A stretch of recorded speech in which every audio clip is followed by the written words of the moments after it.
এক অর্থে আশাহত। আশাহত এই কারণেই যে গত 9 মাস আগে যখন এই সরকারটি গঠিত হয়েছিল, আমরা স্পষ্টভাবেই বলেছিলাম এই সরকারটি আমাদের সরকার এবং এই সরকারটিকে কোনোভাবেই ব্যর্থ হতে দেয়া যাবে না। আমরা কিন্তু গত 9 মাস ধরে সার্বিক সহযোগিতা করে এসেছি এই সরকারকে। এবং একটা কথা আমরা শুরুতেই অবশ্য স্পষ্ট করেছিলাম যে সরকার যদি নিজেই নিজেকে ব্যর্থ করে তাহলে কিন্তু বিএনপি বা অন্য কোনো পলিটিক্যাল পার্টি কিছুই করার থাকবে না।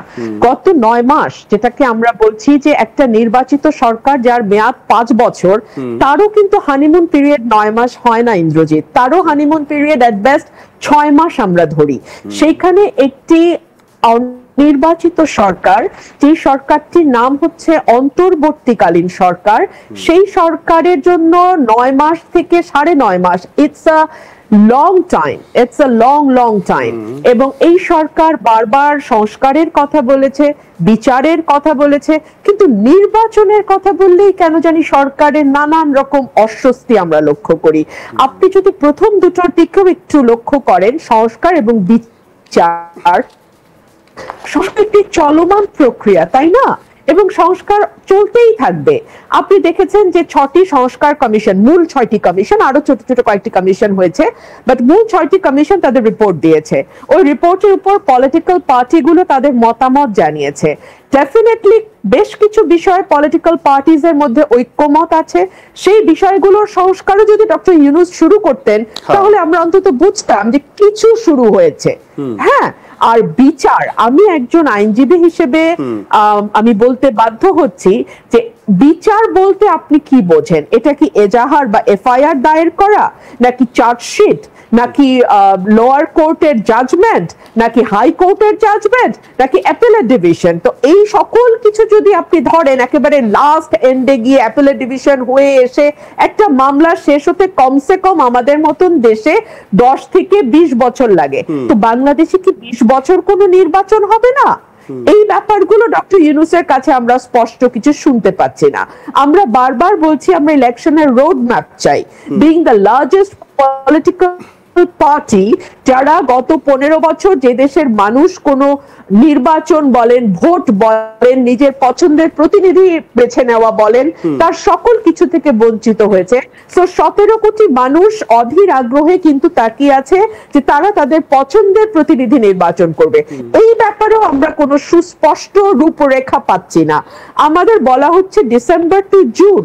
ডিসেম্বর টু জুন মানে কিন্তু 6 মাস ইন্দ্রজিৎ।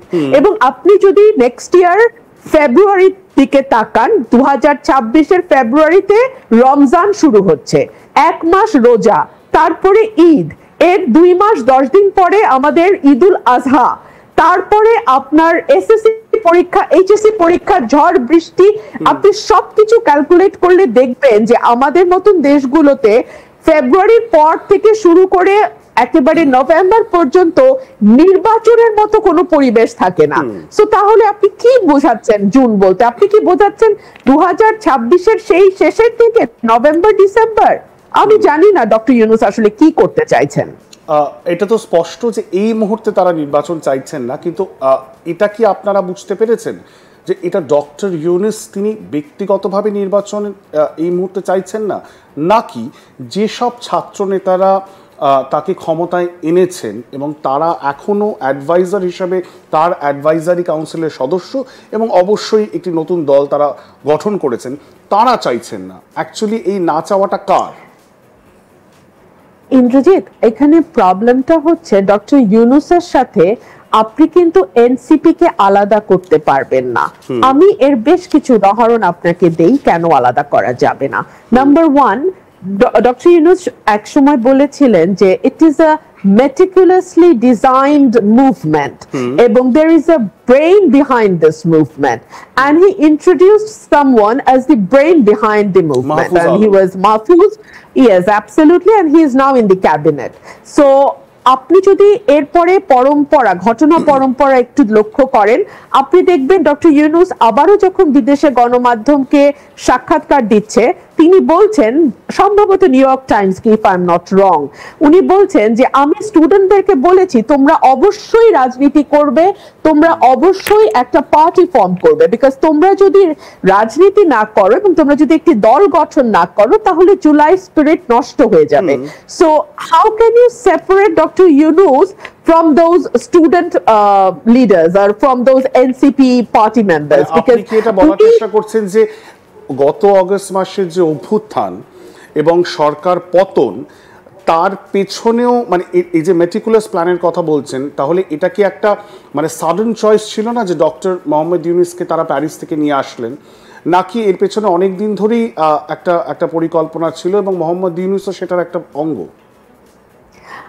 ইন্দ্রজিৎ, যেহেতু আমি ইনসাইড ইনফরমেশন আমার কাছে নেই, সো এই ব্যাপারে সরাসরি উত্তর দিয়ে আমার কাছে কঠিন। আমার কাছে যেটা আছে সেটা হচ্ছে সার্কামস্ট্যান্সিয়াল এভিডেন্স।